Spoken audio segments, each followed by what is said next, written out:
Kumusta? Magandang umaga po sa ating lahat mga ka-farmers. So sa umagang ito, mag-update lang po tayo no, sa ating kamatis na bagong tanim kung saan sobrang dami ng mga bunga. So napakaganda po ang mga bunga na ating makikita no, sa ilalim po sa ating kamatis. So simula ilalim hanggang sa itaas po ang mga bunga po ng kamatis natin na ating makikita. Yan po mga ka-farmers no, mga ka-viewers, ang ma-share ko sa inyo sa umagang ito. So mataas-taas na ang ating kamatis. So mga 15 na kabunga na malalaki sa ilalim. So dito banda sa sa itaas medyo maliit. So yun po ang update no sa kamatis natin na bagong tanim, kung saan ay marami ng bunga. So napakahangin po dito sa ating lugar mga ka-farmers, lalo na sa bandang mga alas 9 no, hanggang mga alas 4 ng hapon. Sobrang lakas ng hangin. Kaya nga yung mga ano namin ay tinatalian po namin gamit ang Atlas Flat Twine. So yun po ang paraan namin para yung mga sanga ng kamatis natin na may bunga ay hindi po makaharang sa gitna, para hindi tayo mahirapan sa pag-spray. So marami ng bunga no, nating makikita sa ilalim. Yan. Siksika na ulit ang bunga ng ating kamatis. Mga kapwa ko ka-farmers, yan oh, tingnan nyo. Hindi lang natin makikita sa ilalim no, pero marami na ring bunga. So nakapag-spray na po tayo ng fungicide. So yung fungicide na nagamit natin dito, yung Amistar at saka Luna Sensation.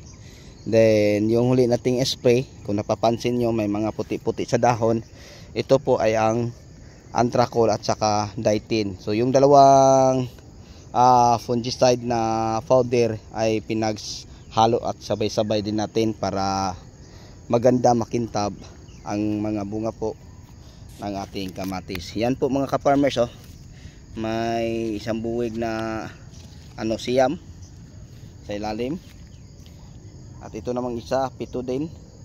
So ganyan kadami ang bunga no sa ating kamatis. Then sa ating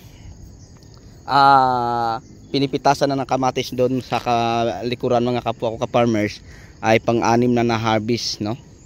So marami pa ring bunga.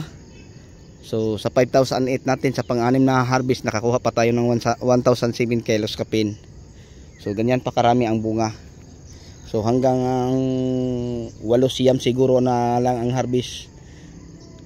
Siguro ang ating makakaya, kasi hindi na po na tayo nagdilig ng fertilizer dahil sa mura na po ang presyo. Ayan po, isang bulwig sa ilalim mo. Yan. Dami So yun po, siksika na sa bunga ang ating kamatis. Yan. May napansin akong damage sa fruit borer. Binubutasan po. So madali lang po sila i-control no, gamit ang Proclaim at saka Exalt. So maganda po dito mga ka-farmers no, ang insecticide na yon pang control sa fruit borer. So marami na po tayong mga bunga na ating makikita kahit saan man tayo lumingon. Yan. So inaantay ko na lang no, mga 5 araw. So yung mga matatandang dahon mga ka-farmers sa ating kamatis, maganda na tanggalin natin to para pag-spray o pag-apply natin ng mga fungicide ay direkto po sa bunga. So yan, sobrang dami ng bunga. Tuwang-tuwa na ako sa bago kong tanim na kamatis. Sana nga tumaas na ang presyo para kasi parang mga ngayon 12, mga 25 sa February, first week ng March, marami na po ito ang ating kamatis. So So kung napapansin nyo no, mga ka-farmers, may mga sanga po ng kamatis natin na mamatay dahil po ito no, sa lakas ng hangin. Parang kasi yung kamatis madali lang po itong sanga matanggal, lalo na pag malakas ang hangin. So dito sobrang lakas palagi ang hangin, kaya nga ang mga bunga po ng ating kamatis ay natanggal. Yan. Pero kita natin no, mga ka-farmers, ang daming bunga. Then yung mga bagong bulaklak na sumisibol, yung huling sumisibol, yung kasi panglimang araw na ang hangin rito, kitang kita ko yung mga bulaklak ay parang patay dahil sa bugbog sira sa hangin. Pero okay lang kasi dami namang bunga sa ilalim. So nag-average na po ito siguro no, ng mga 40-50 ang bunga niya. So dahil bata pa ang kamatis natin, managdagan pa po ito. Yan o, tingnan nyo ang talbos o. Parang bunga na lahat ang ating makikita. Yan. So hindi tayo ma-problema no, kasi yung mga matatandang dahon sa ilalim tatanggalin natin para yung bunga makita natin. Kasi pag hindi natin tatanggalin, tatanggalan ng mga matatandang dahon, hindi natin makita ang bunga. So dito prone po tayo sa dito banda sa hangin. Pero kahit prone siya sa hangin, kita pa rin natin no, ang mga bunga na simula ilalim hanggang itaas oh. Tingnan yung isang buhig. Sobrang dami at laki. Yan. So mataas ang kamatis natin, malapit na ako malagpasan. Yan, magandang bunga, napakadami. Yan. So kung meron man sigurong pinagkaiba sa kabila kong area, kunti lang siguro. Kasi yung isang area ko mga ka-farmers,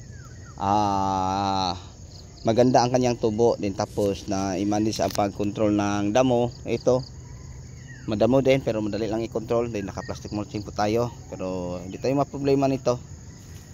So yun lang po ang ma-share ko sa inyo. Siksikan na po sa bunga ang ating kamatis oh. Tingnan nyo, tingnan nyo dapat sa bandang talbos. Yan sa ilalim mo, yan ang mga bungang makikita natin. So nag-a-average na po tayo no, ng 40 hanggang 50 kabunga na malalaki, hindi kasali yung mga maliliit. So sa madaling salita, kaya po siguro itong magbunga sa bawat puno mga 80 hanggang 100. Kasi yung sa kabila ganun din, nasa 70 to 100 ang bunga. Yung iba lagpas pa ng 100, abot pa ng 120. So yung 5,008 natin, sa ngayon nakakuha na tayo ng malapit mag 8 tons. So meron tayong bagong pitas ngayon, i-plus pa natin 1.7. So nasa mga 9 plus, kasi estimated ko hindi bababa sa 12 tons ang makukuha natin. Yan mga ka-farmers no, mga ka-viewers, ang bunga sa ating kamatis. So ang variety po ng ating kamatis, share ko lang, ito po no, si Diamante Max F1. So kahit saan tayo lumingon, tumitingin, marami ding bunga mga ka-farmers. Hindi lang sa isang linya, kundi sa lahat ng mga linya. So yun lang po, hanggang sa huli ako na po magpapaalam. Bye bye.